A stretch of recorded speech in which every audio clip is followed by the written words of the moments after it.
players. Both look ready, want to make a name for themselves here on the SCG Tour, and of course lock up that invite to the Players' Championship that all these players so hungry for.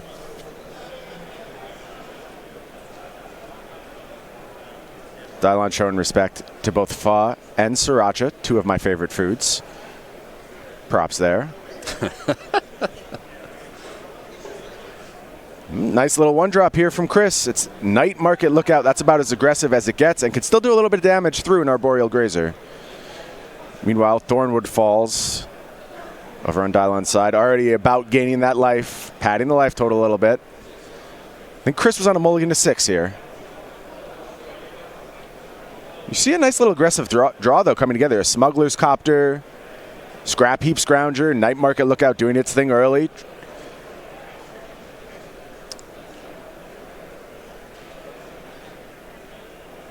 Yeah, I like Chris's opener a lot. It looks like it's got that pressure that we wanted him to have. And with the Smuggler's Copter, that combines very well with the Night Market Lookout, Greg. Yeah, and the Copter is great with some of the other cards in his hand where he can discard them early and then still get value out of them as the game progresses. But it's time to start ramping. Here is Arboreal Grazer, going to put it in a Sun Petal Grove. Plains comes down afterwards. Creeping closer to that Hour of Promise, which, as we said, will authoritatively lock up the ground. But this is going to be a nice little turn for Chris as well. Going to be able to deploy 2 threats here. Even get a counter on that Knight of the Ebon Legion, should he so choose.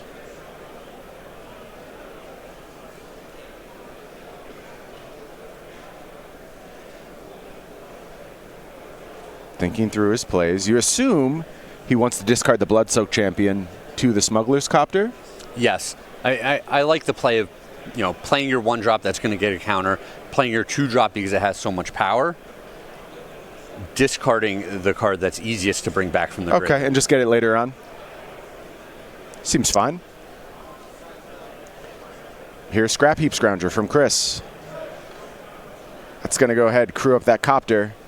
Copter and Night Market Lookout going to attack. That's going to represent 4 points of damage. 1 coming from when the Night Market Lookout taps. Chris takes the draw from Smuggler's Copter. Okay. Going to hold on to that Blood-Soaked Champion. That makes sense. Doesn't really need that 4th land here. Yeah, and I like that he chose to attack, look at the extra card with the Smuggler's Copter before deciding which 1-drop he wanted to get onto the board. Yeah, Arboreal Grazer is going to take the opportunity to block the Smuggler's Copter too. Just going to go ahead and cash that one in now. What do you think of that, Craig? Yeah, I mean, that just screams of having a supreme verdict on the other side. It does. Chris, in contemplation of that, plays the Blood-Soaked Champion. Makes sense to me. Yeah, it's funny because, initially at the start of the turn, we're like, all right, play the 1-2, right, play your 2-drop, attack for a bunch of damage, get your counter. But then a little more information, you say, all right, I want to discard the land. I want to play the creature that I can regrow because the chances of the Wrath are so high. Yeah. And Chris just taking a good line there. But on the flip side, Dylan is still at 1 million life considering the way this game's progressed. Oh, very high life total. That is for sure. Yeah, Chris did a great job of gathering as much information as possible before making any decisions. And I believe played that turn perfectly. He really did, but the way the game is shaping up, I like it a lot on Dylon's side. Sure. Here's a Knight of the Ebon Legion. It's going to go ahead, crew Copter. Copter attacks for 3. Dylon going to fall to 14. The loot from the Copter going to discard Scrap Heap Scrounger. A lot of recursive threats here. Plays a Mutavault. A lot of Wrath-proof threats coming from Chris. We talked about how resilient this deck can be, how aggressive it can be at times, how well it can play the control role. You're seeing that resiliency really show up in this game. Very important to note, 2 planes on Dylon's side. That matters a lot when you go to Hour of Promise. Yeah, he won't be getting the zombies this turn. Mm-hmm. Gonna have to wait a little bit longer if Hour of Promise is gonna put 2 zombies onto the battlefield. Let's see what the play is here. He had some interesting lines It looks like a Field of Ruin in the hand that can take care of the Mutavault. Mm-hmm. I mean, if he doesn't have one of his big X spells, he might be thinking that he doesn't want to Hour of Promise this turn. Disagree, Craig. He's going to fire off the Hour of Promise, and we're going to get 2 lands from the library. Certainly a field is coming. Don't think you can get 2 fields here unless you have a backup Hour. Just pulled one to the front. Blast Zone. Yeah, that's a fine one. Yeah. There's field.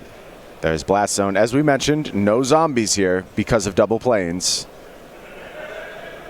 You read Dylon's face. Yeah, he says, nope, no zombies. Double check, triple check. Yeah. And if I'm Chris, I'm jamming as much damage as possible. Oh, absolutely. This turn, absolutely. which might seem like a pretty straightforward thing to say, but there's times where you're like, all right, I won't deal that extra damage so I can draw an additional card off my castle or something like that. But we're in a situation where the zombies are going to start rolling in, and we got to get the damage in on the ground while it's good to go. Yeah, got to push. Got to hope Smuggler's Copter can finish the job in the air.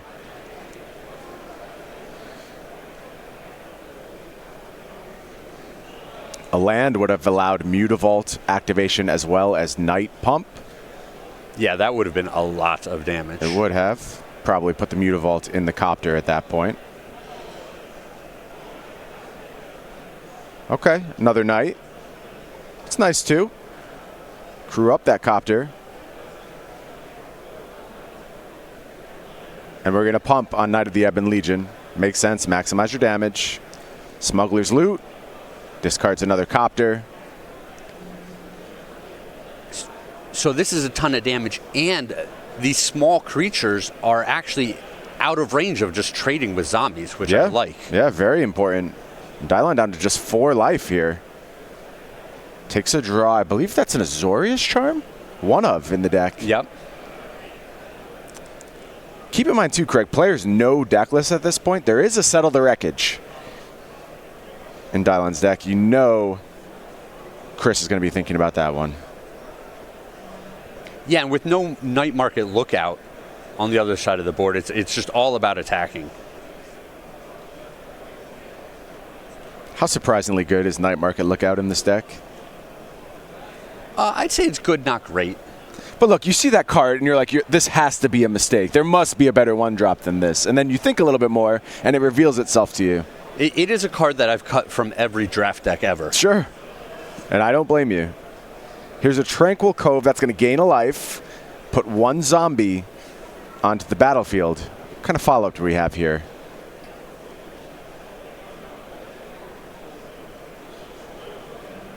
Time to cash in that Blast Zone. And I'm not sure I love closing down that Field of Ruin. Yeah, I would have liked to leave the Field of Ruin up. I think just the threat of that alone is going to keep the opponent from activating their Mutavault. Seems better than having planes open. Because you certainly want to be able to cast that Azorius Charm if you have to.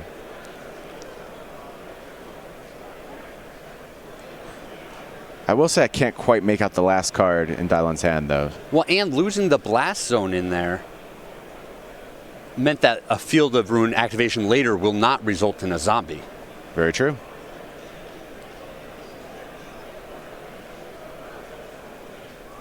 Here's Scrap Heap Scrounger. Mutavault activation. Scrap Heap hops in the Copter. Everyone going to go ahead and attack. Draw and discard from Chris. Oh, and if you're on Chris's side, you're saying, I'm so close. Ooh, look at this. So Dylon's already reaching to make a play. And Chris hasn't decided exactly what he's going to discard yet. And one of his potential options was a redundant Smuggler's Copter. Interesting. I don't know what he ended up pitching. It looks like he pitched Murderous Rider and held on to the Copter.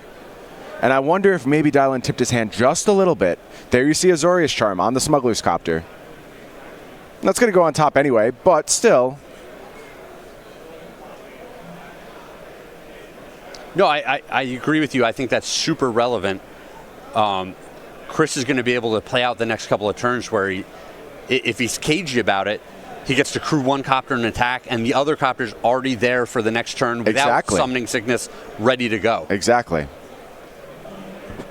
Yeah, I think a double copter setup is exactly what you want here. Oh, big draw there from Dylon. It's Hour of Promise.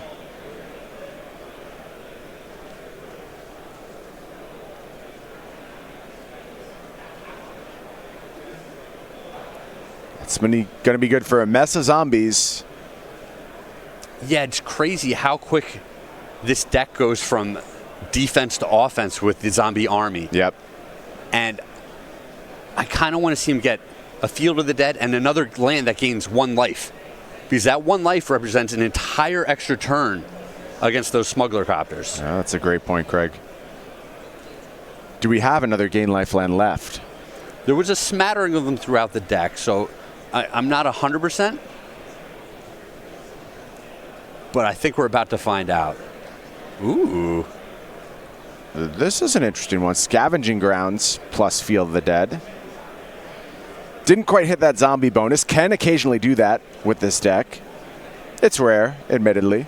The double desert zombie bonus. Correct. Yep. Correct. But we are going to get these zombies from Field of the Dead. 4 zombies. And that's it. The ground's locked up. Yep.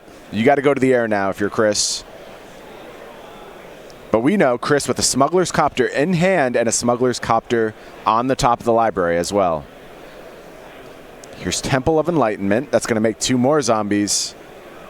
Chris, though, doesn't have much time at this point. That's the other thing that's going on here. Yeah, it's funny. Like I was saying, the defense to offense happens so fast. Here's Smuggler's Copter number 1. Here's Smuggler's Copter number 2. Yep. Pass the turn back. And a lot of draws from Dylon's side just close out this game instantly. Any of the X spells gaining life would just be massive here. Yep. Sphinx's Resolution just would close out the game instantly. Yeah, right now Chris is representing 6 in the air via 2 crude Smuggler's Copter. Of course, Mutavault at the ready to hop into one of those copters. Does Dylon have an answer in hand?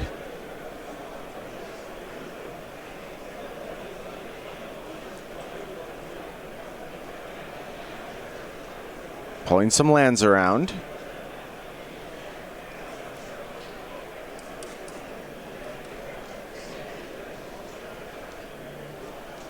We're looking at a cycle on an irrigated farmland.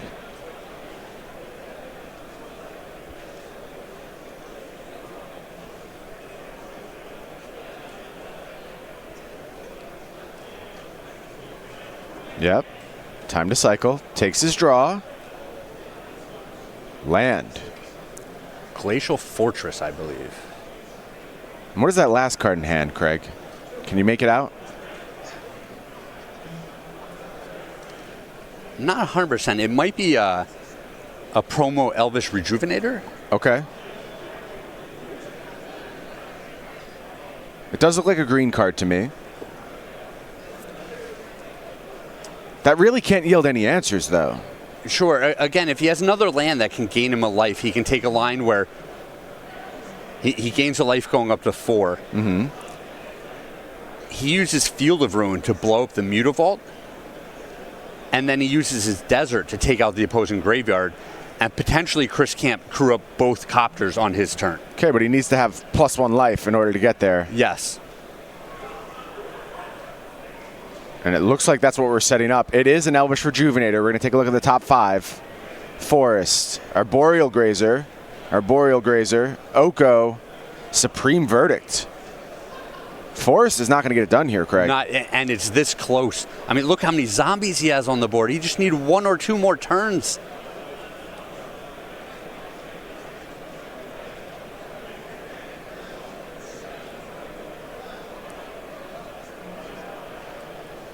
Not bad at reading lips. I think Dylon just went, wow. Unable to find that answer. Was so close. So Craig. close. So close. But Chris Barone takes game 1, and being on the play really matters. That's right there. where I was going. I think if Dylon's on the play of that game, he's ahead the whole time. He doesn't take a big hit on the ground at any point. He's got zombies that can start attacking sooner, and he'd be able to win that game. is going to be on the play for the second of our pre-board games. Of course, we'll sideboard for games 3, 4, and 5, so we're staying with the main deck configuration at this point. Craig, our tournament's on its last day. It's always bittersweet when we have to say goodbye and take a time out from our event, but the hardest part is going back to sitting in normal chairs. I know you walk around your office come Monday just throwing chairs around. What is this schwill? How am I supposed to sit in this? So, yeah, after these events are wrapping up, I'm always trying to roll one of these bad boys out of the event hall with me. They've caught you every time. Yeah, sometimes, I put a sheet over it. I'm like, oh, it's just a ghost. What's the big deal? Yeah, ghosts are always at SCGCON. Yeah, and they always leave with me. Sure. No, that never works out. Unfortunately, I also have not successfully wrangled one of these Carnox gaming chairs, but I will, and I may as well save 10% at checkout when I visit carnox.com/SCG.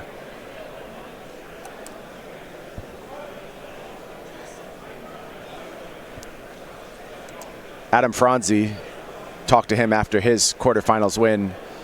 Lots of good things to say about those Carnox gaming chairs. He had a specific one in the feature match area. He has particularly one liked. Dialed up. He said, can I sit in this particular chair? Right. You see that one with the headrest behind Chris Barone? That's the one that Adam really wants to be back in when we go to the semifinals. And he's going to get it. I think so. He staked out his claim early. We all have a favorite Carnox gaming chairs. I like the ones that sit really high, personally. Yes, you do. You like to slide the ones that a little bit lower over this way. Yep, those are for you. Why is that, Brian? It's just totally random. Not a great opener from Dylon there. Yeah, it looked like he was short on green mana in that hand. Yeah, no green. Going to go ahead and ship it back. Some results from the backup match. One game apiece. Headed into game 3. Both Sam and Kevin winning a game pre-sideboard. Once we go to sideboard, who do you think things get better for in that matchup? It's tough. So they each get more removal, and then it's a question of, do you like kind of the more raw power out of the Gruul deck, or the synergies that need multiple cards to work out of the black-green counters deck? I think it's going to be very, very close matchup. I had a really hard time picking a winner there. Oh, that's an absolute slugfest, that matchup. Definitely is.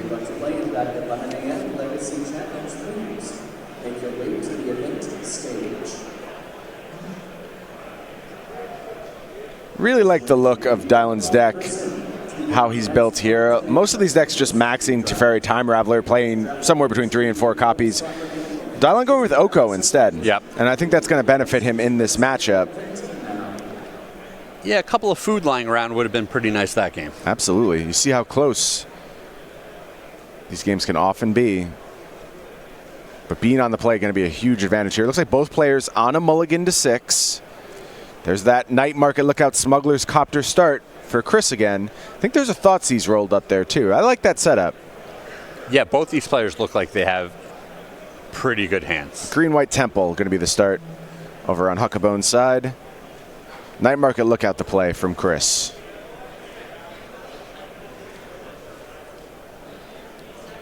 Found a Thornwood Falls, going to gain a life.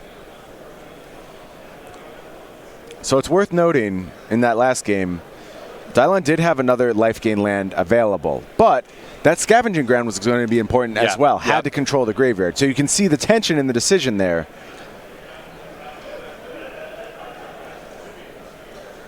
Arboreal Grazer coming down. Half blocks Night Market Lookout. Still going to lose a life as Chris gains a life. Follow-up play, Smuggler's Copter. Love it. Yep. Nice little start from Chris. Feels very different when you're on the draw, though, doesn't it, Craig? It really does. We see the Hour of Promise in Dylon's hand here. No 5th land yet. It's going to have a Growth Spiral to look for it, though. Yeah, Growth Spiral and a Draw Step. Yep. He has this earlier Blast Zone, so he's going to be able to blow up that Copter if he wants to. You know, just a lot more things working out for him this game. Has the Supreme Verdict in hand as well. We saw Supreme Verdict with some weaknesses in this matchup. A lot of resiliency on Chris's side. Here's a big play from Chris. It's time for Thoughtseize. have to think sprinting towards that Hour of Promise. Yes, 100%.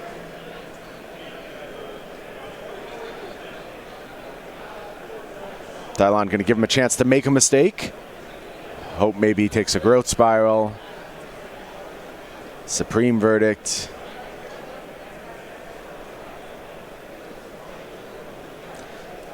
It's worth noting Chris does have a double Night Market Lookout hand.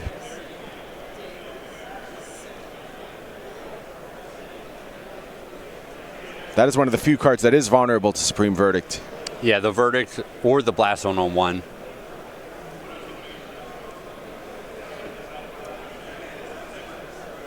Chris going to do some due diligence here. Think through it. Ultimately going to settle on the Hour of Promise. Yeah, definitely worth thinking about all the cards, but 100%. But that Hour of Promise is just such a problem. You know, Dylon's already ramping ahead of you in this game. You can't race the zombies if he gets too far ahead.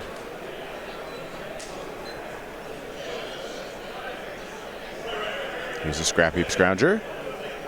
Gonna crew up Copter. Whole team's gonna swing. Bet we're cashing in this Arboreal Grazer again. Here's a loot. Finds a castle. A little bit more staying power. Definitely the best Smuggler's Copter deck in the format. 100%. Yeah, this is interesting where Dylan has this tension. He wants to up the Blast Zone, but he also wants to cast the Growth Spiral, and there's no guarantee he's going to hit another land. Yep. But doing the Growth Spiral first might help inform his decision. Yeah, we are going to throw that Arboreal Grazer under the bus, under the Copter Blades, and choosing to tick up Blast Zone. Going to prioritize preserving the life total a little bit. Elvish Rejuvenator, the draw, so no 5th land. Not the end of the world. No, I still think that's a pretty good draw for him. Just blow up that Blast Zone now. Makes sense. Don't even give the chance to crew that Copter.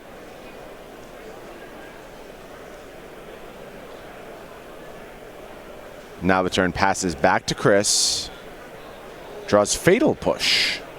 Again, we talked about not many chances to convert that card into a meaningful advantage. Yeah, very awkward in this matchup.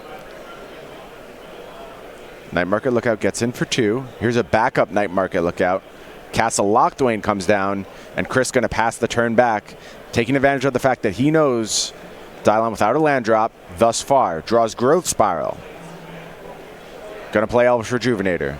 Nice little trade available with one of the Night Market Lookouts. Yeah, the mono black deck can't turn on the Fatal Push to kill bigger things very often. Right. Finds a Field of the Dead as well as a Field of Ruin.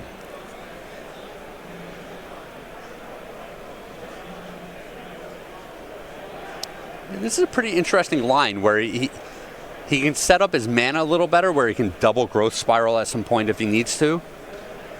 Or he can take the utility card in Field of the Dead and start working his way towards zombies. Interesting. He's going to take the Field of the Dead, it looks like.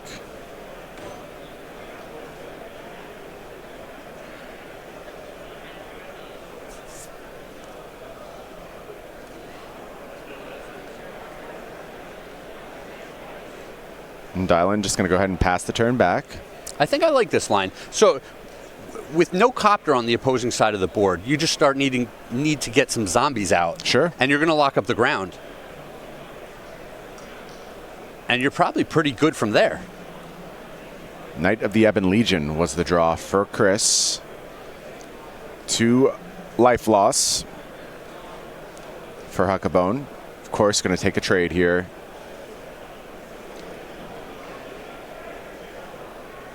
Turning on that Scrap Heap Scrounger. Yeah, very true.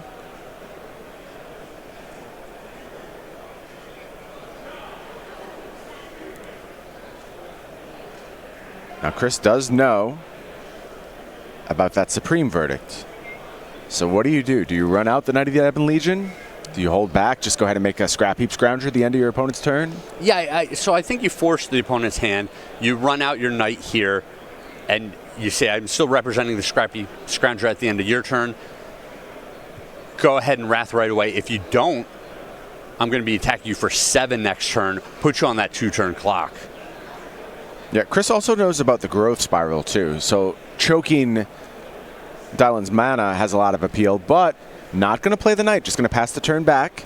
I like getting the pressure on the board there. I feel like if this game goes much longer,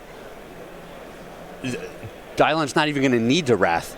It's potential just to have zombies that'll invalidate a lot of these ground creatures. That is true. Let's see what the draw is over on Huckabone's side.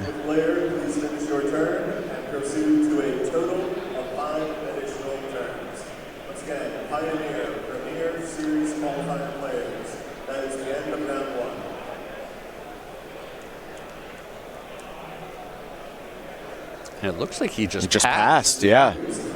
Interesting. Scrap Heap Ground going to come back. Was it a second Supreme Verdict he drew?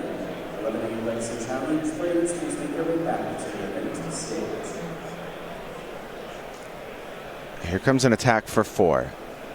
Huckabone going to Growth Spiral. Takes his draw.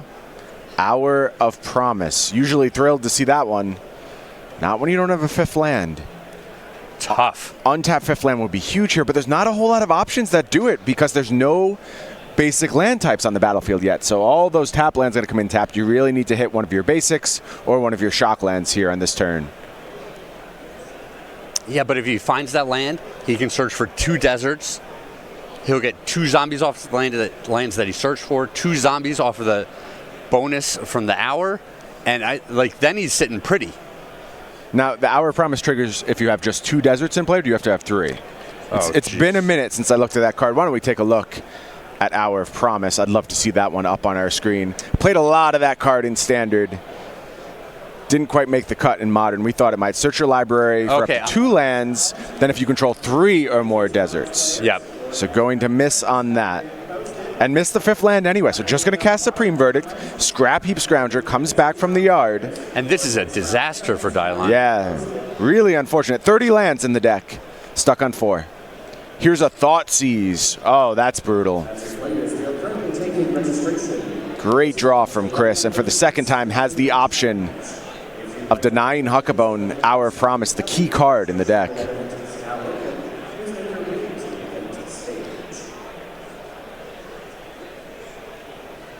Again, being thoughtful, thinking it through. Yeah, and that Fatal Push might end up being relevant here. If Dylan thinks he's going to be able to get a chump block in to save himself an extra turn, not going to happen. We said it was unlikely to be a high impact card, but we thought you might be able to find a spot for it. That's a pretty ideal spot. Here comes Scrap Heap Scrounger. Huckabone down to 5. Oh, think about this one, Chris. Blood-Soaked Champion. I'm not sure I like this line. You're telling the opponent, Wrath of God me here, and I'm not going to have any pressure going into the next turn. What do you have for an alternative play?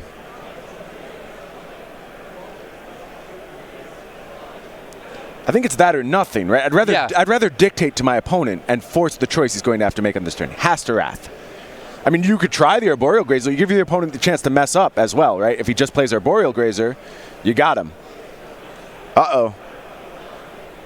Uh-oh. Okay, yeah, you're right. Here's Arboreal Grazer. Here's Fatal Push. Yep, giving the opponent a chance to make a big mistake. Yeah, gonna untap. But there's an Azorius Charm in hand for Huckabone. Had the backup. Scrap Heap Scrounger heads to the top of the library one more time. Is going to take 2. Smuggler's Copter. Oh, man. Big time draw. And Chris, this entire game has played with the Knight in hand. Has it at the ready to crew up that Smuggler's Copter on the next turn.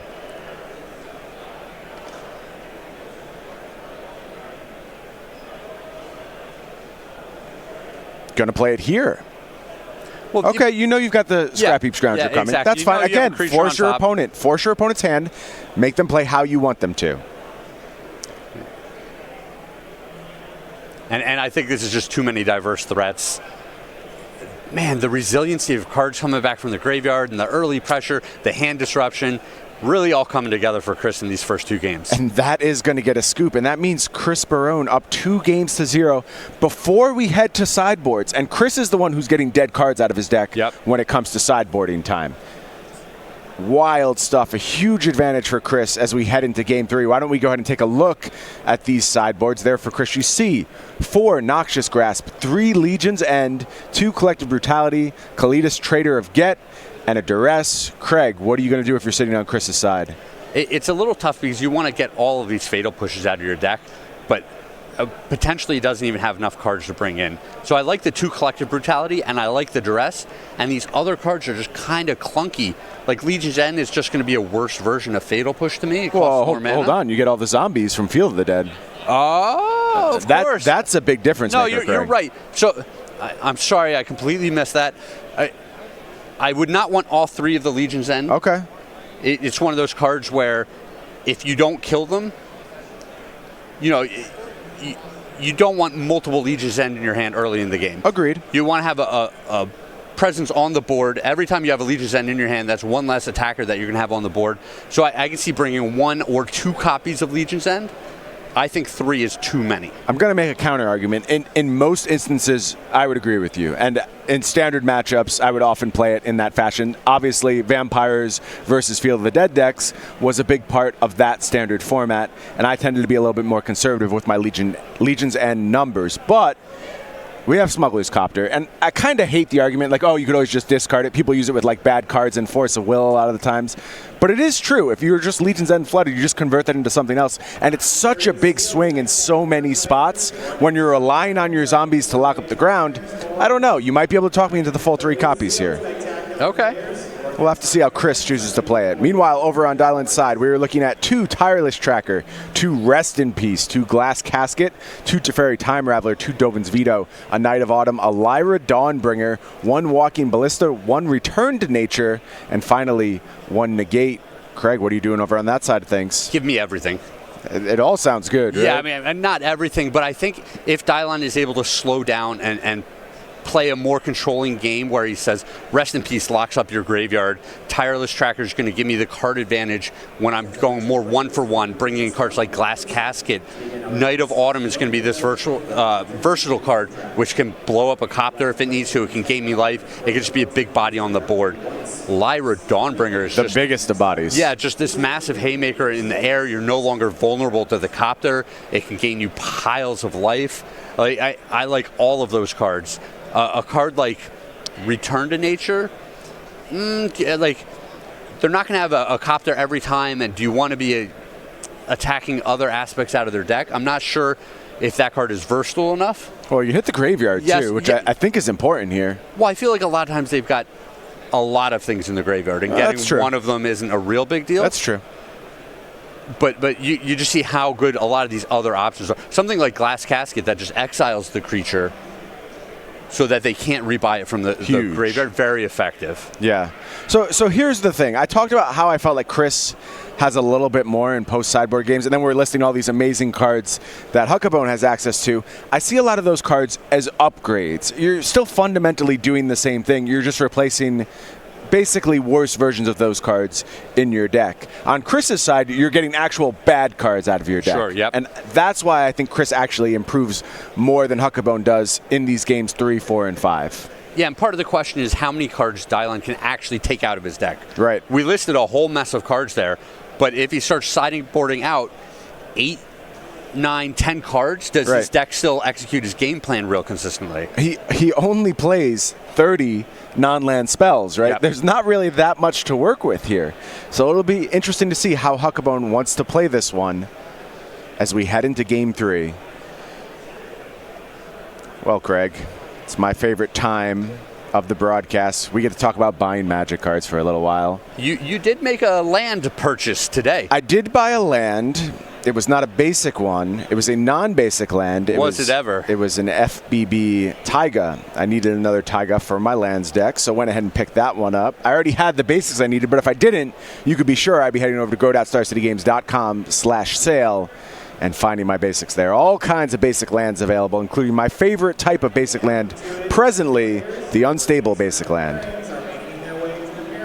Love those big borderless lands.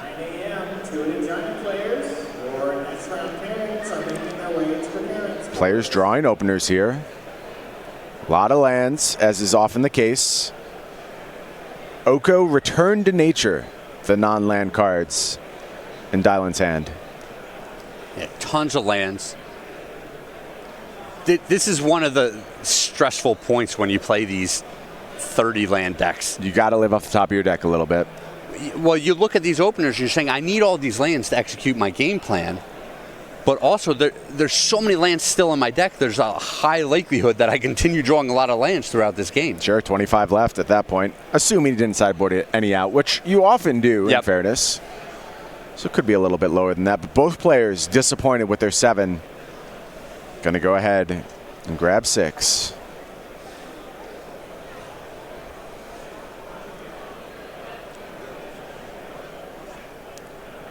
Chris really showing off the skills that have made him dominant all weekend, only losing a single match.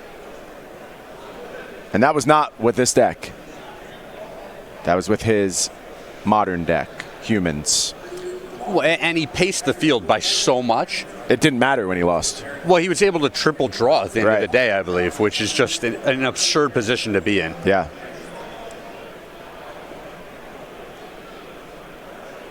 Seeing a little bit more action in this hand from Huckabone. Fewer lands. Think you can mostly live with that. See here, Boreal Grazer, Night of Autumn, Hour of Promise, Elvish Rejuvenator, and 2 lands. I don't think you're going to find a better 5 than that. I like this hand, and I think it's easy to stick the Arboreal Grazer on the bottom. Okay. If you don't have a bunch of redundant lands in your deck, you're going to just make your land drops naturally and not have that card be high impact. Dylan disagreed. He put Hour of Promise All right, well, on the bottom. We'll see if he peels 2 or 3 lands in a row to make the Grazer really worth it here. Definitely want to hit a land on this turn. This is a big draw step. Found it. Did we? What is that card? I believe that's a Rest in Peace from the Gideon Spellbook. Oh, that is a weird looking card, and it's not a land, which is problematic for sure. Listen, I love it when people have all sorts of different artworks, different sets that they like. Right, me too, but it makes our job pretty I hard. cannot stand the Gideon Spellbook cards. Sure. To me, they just did nothing special to them. I was pretty sure that was a land. It was very hard to spot as a Rest in Peace. Night Market Lookout, getting in that half attack one more time. Huckabone's gained 2 from his lands, but now Chris knows you are lacking a 3rd land, sir. How can I punish that?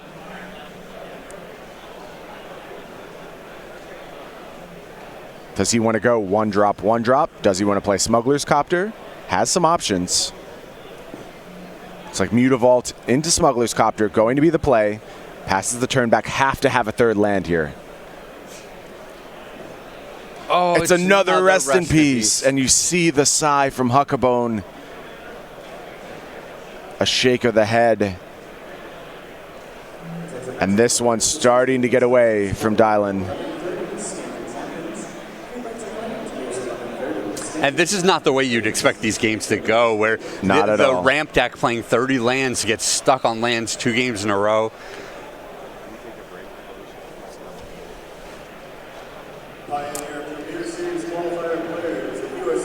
Here's a Night Market Lookout. That's going to crew up that Smuggler's Copter. Loss of life for Huckabone. 4 power headed your way. 1 more loss of life. Night Market Lookout. Explosive little start from Mono Black Aggro. There you see Night Market Lookout.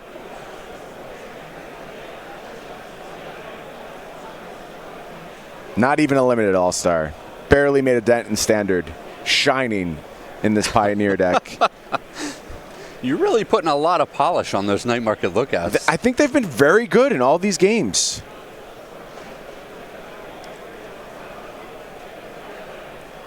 I am telling you, Craig. Is this another tap land? What a tease. It is. It's a temple.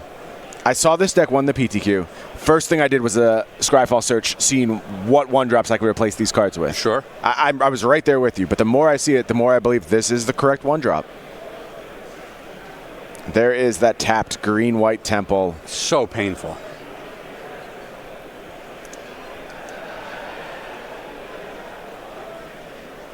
I mean, it's basically like untapped blue source or bust here, and even that, you're still in a dangerous situation. Well, I don't. He's going to take a bunch of damage this turn. Mm-hmm. Next turn, he can play the knight, blow up the copter, and trade with something. Okay. And then the turn after that, he needs to have the Wrath of God in the worst possible way. Multiple Mutavaults. This is just getting worse and worse every turn. Yeah, pushing so much damage on this turn. 2 triggers from Night Market. Look out. All right, my plan doesn't even work anymore. Yeah, this is getting ugly fast. Gonna go ahead and loot from that copter. Finds a Thoughtseize. Oh man. I think we have used our land drop for the turn. We have, but it still might strip the Wrath of God out of the opponent's hand before he can use it. Yeah. It's like 9 damage. Headed the way of Huckabone. Gonna fall to just 7. Oh boy. We need something off the top of this deck. I guess you already have your blue source. Okay, so any untapped land lets you cast Supreme Verdict. Peels it. It's an Elvish Rejuvenator. That's not gonna do.